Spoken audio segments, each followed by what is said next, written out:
The horrific murder of Jennifer Johnson rocked Pine Hill, a small but lovely town. A crime of passion and treachery that exposed the sinister underveneers of apparently perfect lives destroyed what seemed to be a quiet, close-knit suburban neighborhood. Two couples, Mark and Jennifer Johnson, and Daniel and Linda Garner, weaved their lives in ways that would cause obsession, dishonesty, and finally, murder. Respected architect Daniel Garner was recognized for his friendliness and apparently flawless marriage to committed schoolteacher Linda. The closest acquaintances of the Garners were wealthy financial advisor Mark Johnson and Jennifer, his wife. The two couples shared not just weekend trips and neighborhood barbecues. They also participated in a voluntary wife-swapping arrangement that first gave their life freshness and zest. Underneath this unusual way of existence, however, deadly feelings were building. Jennifer became Daniel's all-consuming passion, one Linda, his wife, was painfully aware of. Sensing the depth of Daniel's emotions, Jennifer chose to call off the arrangement without understanding the lethal consequences her choice would set off. Having been married for 10 years, Daniel and Linda Garner's marriage from the outside seemed to be an example of stability and contentment. Successful architect Daniel was well known for his creative ideas and energetic demeanor. Third graders liked Linda, a teacher, and her colleagues valued her. Surrounded by a well-kept garden Linda took great delight in, they lived in a little home on Maple Street. 5 years ago, Mark and Jennifer Johnson relocated to Pine Hill and soon befriended the Garners, usually the life of the party. Mark, a financial counselor, was gregarious and friendly. Jennifer was equally well liked for her remarkable beauty and compelling appeal. The Johnsons' entrance gave the area a fresh vitality, and their relationship with the Garners grew over common interests and respect. First discussed over a dinner gathering at the Garners' house was wife swapping. Driven by alcohol and an adventurous spirit, the discussion moved to open relationships. To everyone's astonishment, the idea generated more inquiry than shock. Concept was taken more seriously over the following several weeks. Everyone agreed to guidelines and limits to guarantee their core connection stayed intact. Though uncomfortable, the initial meeting was fascinating. For the evening, Daniel and Jennifer, Mark, and Linda traded partners. Though it was an exciting yet terrifying experience, it left them wanting more. What began as a once-in-a-lifetime experiment quickly became a daily habit that gave both couples life's spark. At first, the arrangement seemed to be good. Both couples seemed to be more linked and joyful. They kept up their social events, usually planning trips together and holding joint parties. Their secret was under close protection and shared only inside their houses or at private meetings. The arrangement was innovative and made one excited. For a while, it looked as if they had discovered the ideal equilibrium. But as the months went by, especially in Daniel's conduct, minute changes started to show themselves, often finding excuses to spend time alone with Jennifer. He began to demonstrate an odd degree of interest in her, though Linda opted to overlook his growing obsession, thinking it was just a phase. Mark, too, looked blind to the mounting stress. Unknown to the others, Daniel's obsession with Jennifer was becoming something darker and more sinister. He found himself thinking about her non-stop, mentally recreating their meetings and yearning more time with her. Originally a pleasant adventure, what had begun as such was gradually turning into an addiction, with terrible effects for everybody engaged. Daniel's obsession with Jennifer, beyond simple excitement, it had become a consuming addiction. He considered her often, his thoughts straying to their meetings at family meals and business conferences. Once his passion, his architectural ambitions, now appeared less important than his need for Jennifer. He began looking for ways to get close to her, offering to assist with chores Mark typically took care of, or bringing the Johnsons around more often. Linda started to see her spouse changing. She initially explained it away as the thrill of their new way of life, but soon she realized Daniel's interest in Jennifer beyond their agreement. When they were away from the Johnsons, he was agitated and detached. His talks often turned toward Jennifer's loves and dislikes, her eccentricities, and habits. One evening, Linda approached Daniel while tidying after a dinner gathering. Defensive in nature, he discounted her worries as envy, not wishing to upset the careful equilibrium they had created. Linda let it go, but watched him closely. Her misgivings intensified when she saw him fixated on Jennifer at events, his eyes lingering longer than advised. Jennifer also started to see Daniel's mounting fixation. She first felt charmed by his attention, then found it awkward. His comments grew more personal than suitable, his hands more possessive. She told Mark she felt uncomfortable, but he dismissed it as he thought Daniel was just more vocal in his feelings. Jennifer felt alone in her worries as Mark showed apathy. The turning moment occurred on a weekend visit to a lakefront cottage. The couples had scheduled the trip to allow them some time away from their daily grind and to reconnect. Still, the vacation only helped to accentuate Daniel's obsession. Insisting on taking Jennifer out on the lake alone, he monopolized her time and left Mark and Linda behind. There was obvious tension, and Daniel gently objected to Jennifer's efforts to separate herself. Daniel crossed the boundary one evening while seated by the fire. Just the two of them. He spoke of leaving everything behind and beginning over. Startled and uncomfortable, Jennifer hurried away and went to bed early. Having overheard the chat, Linda challenged Daniel once again. This time, he was less contemptuous, but still denied the intensity of his emotions. Linda's fixation with Daniel, though she loved her husband, she knew his obsession with Jennifer would ruin their marriage and their relationship with the Johnsons. Though she tried to step in, Daniel's actions simply become more chaotic. Beginning to follow Jennifer outside of their scheduled meetings, he showed up for her yoga sessions and even showed up at her employment pretending to be a casual visitor.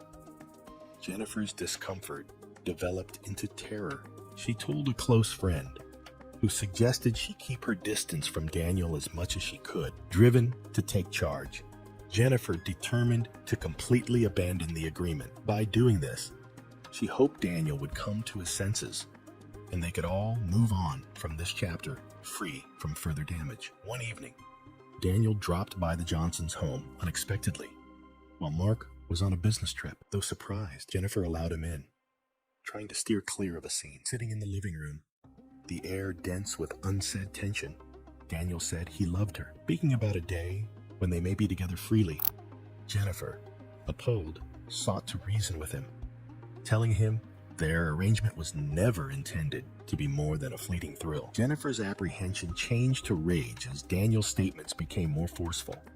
She informed Daniel unequivocally that their arrangement was done and that he should respect her limits and marriage before it wrecked her marriage and her relationship with she. Clearly startled, Daniel attempted to talk her out of it, but Jennifer insisted. Jennifer avoided Daniel for the fall, thinking he would come to reason. She told Linda, who listened with sad heart.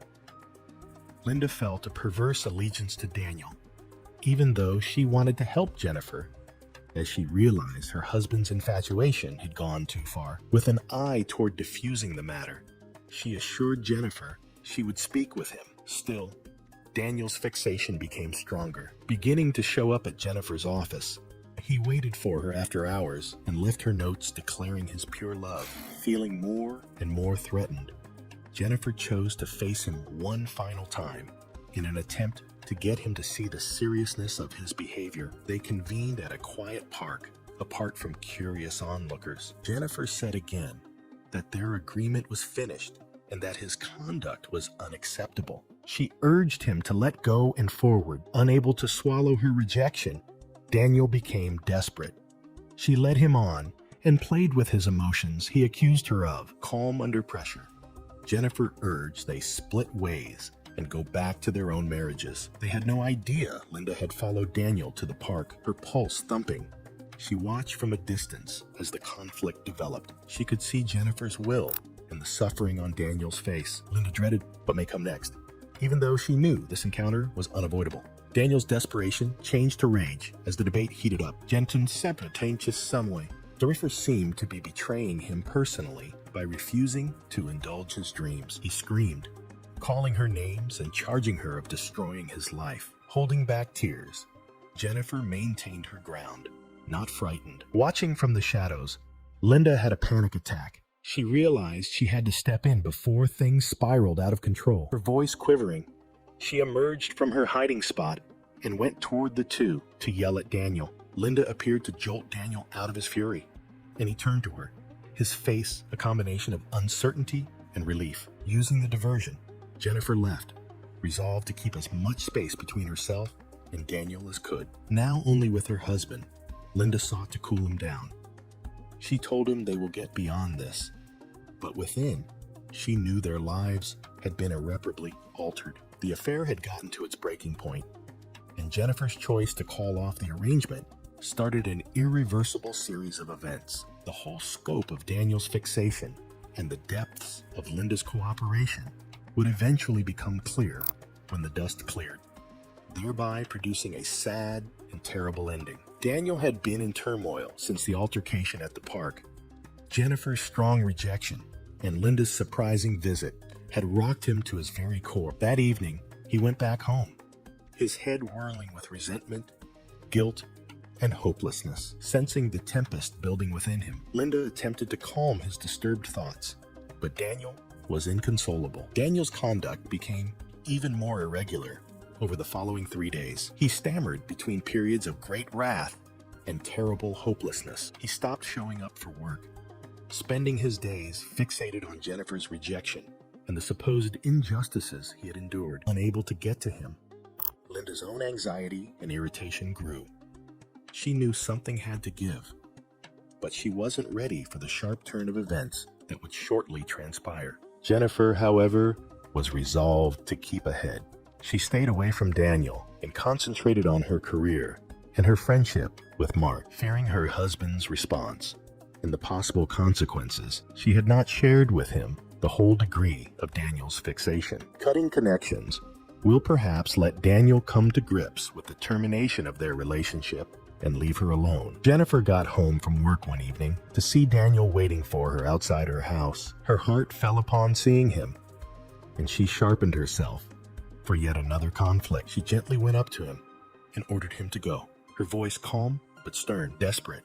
Daniel asked her for one final opportunity to explain himself. His eyes were wild. Sensing the futility of the talk, Jennifer attempted to pass him, but Daniel grabbed her arm. To be continued. In part 1, Jennifer found herself entangled in a situation that had escalated far beyond her control. Despite her best efforts to distance herself from Daniel, his obsession grew more dangerous, leading to a tense confrontation outside her home. With fear gripping her, Jennifer sought solace and guidance from her friend Linda, knowing that she needed to find a way to protect herself before things spiraled further out of control. The next day, Jennifer sat at the cafe, her hands wrapped around a steaming cup of coffee that she barely tasted. Her eyes darted around the room, her nerves frayed from the encounter with Daniel the night before. When Linda arrived, she offered a comforting smile, but Jennifer could see the concern etched on her friend's face. As soon as Linda sat down, Jennifer began recounting the events of the previous night, her voice trembling as she described Daniel's wild eyes and the iron grip he had on her arm. She confessed her growing fear, the sense that Daniel's behavior was becoming more unpredictable, more dangerous. Linda listened intently, her expression shifting from concern to determination. Jennifer, she said, the voice steady, this has gone too far.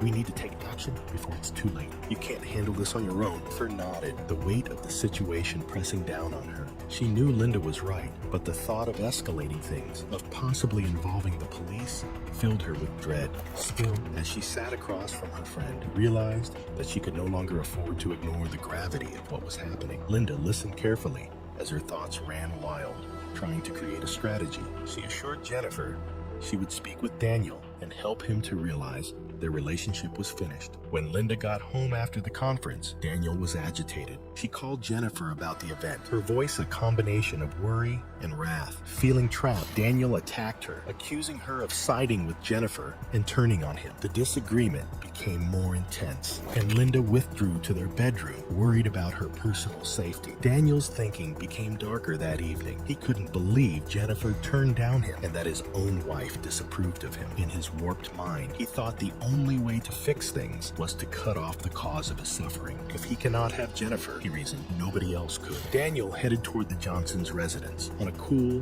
cloudless night, he knew Mark left Jennifer alone out of town. He broke in via a side window and headed for Jennifer's bedroom, asleep. Her calm and ignorance set out his fury and desperation. With a mind full, with a turbulent combination of love and hate, he reached for a kitchen knife and walked toward her. When Jennifer woke up, Daniel stood over her, and the knife shined in the low light. She attempted to scream. Daniel covered her lips, his hold firm and relentless. Furious, he plunged the knife into her chest to quiet her screaming. Daniel stood over Jennifer as her life faded. His mind was a fog of contradictory feelings. After the murder, Daniel left the scene with Jennifer's blood-covered hands. When he got home, Linda found him shaking and incoherent. She knew at a way what he had done, and in a flash of conflicted allegiance, she chose to assist him in hiding the murder. Their constructed lives, the secrets they had guarded, were all online. Linda understood they had to move fast and forcefully if they were to live. Driven by a distorted sense of self-preservation and loyalty, Linda grabbed hold of things fast. She guided Daniel to the bathroom, telling him to get dressed and wash off his blood. Her brain ran with the urgency of their situation. She understood they had to move quickly to hide the crime and save their hidden existence. Linda took Daniel's clothing and put them in a plastic bag while he stood under the hot shower. The water was pink around his feet. She cleaned the floor he had walked on, trying to eradicate any evidence of blood. She took Daniel down and had him tell every detail of what had transpired after he was cleaned up. Daniel's emotional condition notwithstanding, he was able to provide a cogent narrative. His voice trembled with the weight of his deeds. Linda worked on a strategy. They had to build an alibi and get rid of any proof tying them to the crime. Claiming that Daniel had been with her all evening and therefore supporting their alibi, she phoned a close friend. Then she drove to a remote location outside of town, burning Daniel's blood-stained clothing and the murder weapon while hoping the flames would swallow any last traces. Every neighbor, including the Garners, was asked questions by the police. Under examination, Linda's well-constructed alibi held up, and Daniel avoided drawing attention, even though he clearly seemed troubled. With no specific leads pointing to the Garners, the inquiry seemed to stagnate. Though at first successful in avoiding the police, Daniel and Linda suffered psychologically from the murder. Daniel became more nervous, believing he was under police scrutiny. He distanced himself in a web of remorse and anxiety from friends and co-workers. Linda felt the weight of their secret crushing down on her, even if she was apparently calm. She became hyper-vigilant, examining every encounter and conduct for indicators of mistrust from others around them. For the Garners, the weeks after Jennifer's death were a haze of conflict and dishonesty. Linda assumed the position of the stabilizer, controlling Daniel's anxiety and keeping their public front unbroken. Relieved the police seemed to have no strong leads, she watched the news for any developments on the inquiry. Linda realized, however, that keeping their cover needed more than simply an alibi. They had to craft a story meant to deflect attention from Daniel. To fit the community's mourning, she advised Daniel to show greater sadness over Jennifer's loss, therefore dispelling any mistrust. Daniel served as the bereaved buddy in neighborhood meetings and social events. His eyes frequently welling with tears, he talked about Jennifer with a combination of affection and sadness, devastated and searching for answers. Mark appeared to value Daniel's empathy, never questioning of his friend's role in his wife's murder. Daniel's mental condition became worse. His remorse showed itself as hallucinations and nightmares. He began binge drinking, turned to booze for comfort, but only found momentary escape. Fearing he may confess in a drunken stupor, Linda watched closely and often stayed up late to make sure he stayed inside the home. Daniel broke down one evening, hunched over a whiskey glass. He had to come clean. He told Linda he could not live with the guilt anymore. Panic-stricken, Linda sought to cool him down so they would keep their composure. Linda advised them to make a quick excursion outside of town, hoping the change of landscape might help Daniel find some kind of serenity. They arrived to a remote mountain home. The seclusion offered a little break from the strain of the research hovering over them so they may arrange their next moves. Linda underlined the need of their privacy during their stay at the cottage, drilling Daniel until he could reply without thinking. She guided him on how to manage public contacts and police interrogation. Linda's continuous effort to make their tale accurate was driven by her wish to preserve their way of life and stay away from jail. When the Garners got back to Pine Hill, they started their life with fresh direction Still troubled by his behavior, Daniel put up a more consistent face. Linda kept under control their contacts with the neighborhood, making sure they stayed above mistrust. But the fissures in their front were starting to emerge. Friends and neighbors saw Daniel's rising drinking and erratic conduct, and rumors of his suspected role in Jennifer's murder started to fly about. Ever alert, Linda battled the whispers, but she knew her time was running short. New evidence surfaced while the police looked into Daniel's alibi, suggesting contradictions. The truth was closer than ever before, and the well-crafted world of the Garners was on the verge of collapse. Separately interviewing the Garners, Detective Mitchell noted any differences in their accounts. Under examination, Linda's well-prepared alibi stood up, and Daniel's emotional condition looked in line with that of a friend in grief. Mitchell's gut, nevertheless, sensed more to the narrative. As the weeks went by, fresh data surfaced. Jennifer's phone records forensic examination turned up a sequence of progressively frantic text messages from Daniel suggesting his fixation with her. Mitchell invited Daniel in to probe his alibi's contradictions and the extent of his connection with Jennifer. Struggling to keep his cool, Daniel stayed to the narrative Linda had briefed him on, but his uneasiness and evasive responses only heightened the detective's misgivings. The turning moment occurred when a neighbor stepped forward, providing vital information. On the evening of the murder, they had noticed Daniel's automobile parked close to the Johnsons' home and recalled his unusual actions. The police had enough information, this testimony, forensic evidence, and Daniel's odd behavior, to get a search warrant for the Garners' house. Despite Linda's careful cleaning, the police discovered traces of blood that had leaked into the floors and fragments of burnt clothes during the search. Together with phone records and witness testimony, this overwhelming proof of Daniel's culpability presented a clear image. Linda knew their meticulously built front was going to fall apart as the net drew in on the Garners. She understood that their only hope of avoiding a long jail term was to devise a fresh strategy wherein the guilt would be shifted from them to someone else. Linda and Daniel confronted the brutal truth of their circumstances as the cops drew in. The truth was about to be unveiled in a manner they could never have predicted. The falsehoods and dishonesty that had previously shielded them were now threatening to totally collapse. Detective Mitchell became ready to move as the evidence against Daniel grew. She called Daniel in for even another round of interrogation, this time using a new strategy. She compiled all the data they had acquired, phone records, witness testimony, forensic results, and so on. Overwhelmed and cornered, Daniel started to break under strain.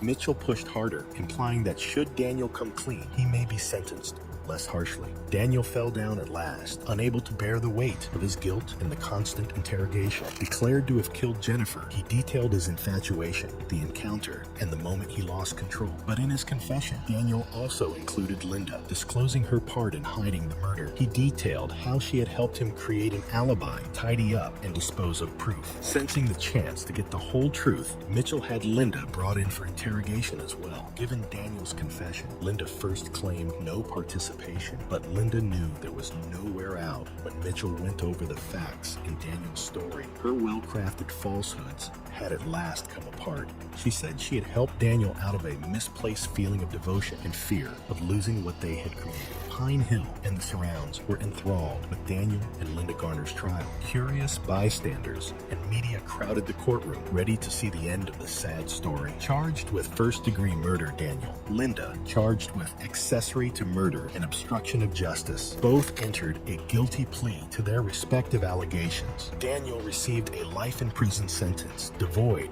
of parole option. Linda's cooperation with the inquiry and her otherwise spotless background helped her to get a smaller sentence. Even though she participated in the cover-up, she received a 15-year jail term. After 10, she might be paroled. Though he still grieved the death of his loving wife, Mark Johnson, left to gather the fragments of his broken life, took some comfort in the justice done.